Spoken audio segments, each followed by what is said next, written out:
आज rotary club of Thane pride तर्फे आम्ही शालेय वाटपाच्या कार्यक्रमाला आलेलो. तिथूनच पुढे कोणपाडा म्हणून आहे, तिथे शिलाई मशीन आज इथे त्याचं ओपनिंग म्हणायला हरकत नाही, जे या इथल्या महिलांना रोजगार देणार आहे. जवळजवळ 15 महिला इथे शिवणकाम शिकलेल्या आहेत, पण शिलाई मशीन एकच आहे.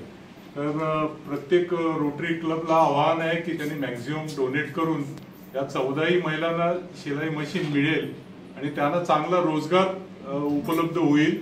आणि आपल्या रोटरी क्लबला सारखा पिशव्या आणि एन्व्हायरमेंटच्या दृष्टीने आपण डोनेट करतच असतो, तर का आपण यांच्याकडनं घ्यायचा नाही?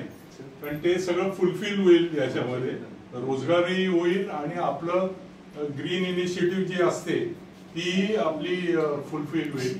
तर त्याच्या अनुषंगाने हे सगळे जमलेले आहेत. तर आज इथे या शिलाई मशीनचं आपण ओपनिंग केलेलं आहे. तर आपण असं सदिच्छा मी देतो की त्यांना की चांगला रोजगार मिळावा आणि बाकीच्याही महिलांना शिलाई मशीन मिळू दे आणि सगळ्यांची उन्नती होऊ दे. धन्यवाद. हो, आणि केशव सृष्टीमुळे आम्ही इथे खरं म्हणजे पोचलेलो आहे. त्यामुळे योगेशजींचं स्पेशल धन्यवाद आहे, कारण त्यांच्यामुळे आम्हाला इथे पोचता आलं, नाही तर आम्ही काही पोचलो नसतो. केशव सृष्टी आम्हाला माहिती आहे, कारण आम्ही केशव सृष्टीतर्फे बरेच प्लांटेशनचे पण प्रोग्राम केलेले आहेत.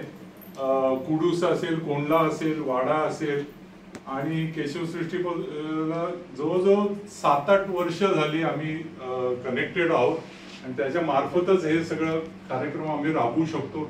कारण आम्हाला प्रॅक्टिकली इथे येऊन नीड असेसमेंट करणं फार कठीण जातं. त्यामुळे केशव सृष्टीचं योगेशजींचं महत्वाचं योगदान आहे त्याच्यात, त्यामुळे हे शक्य आहे. धन्यवाद.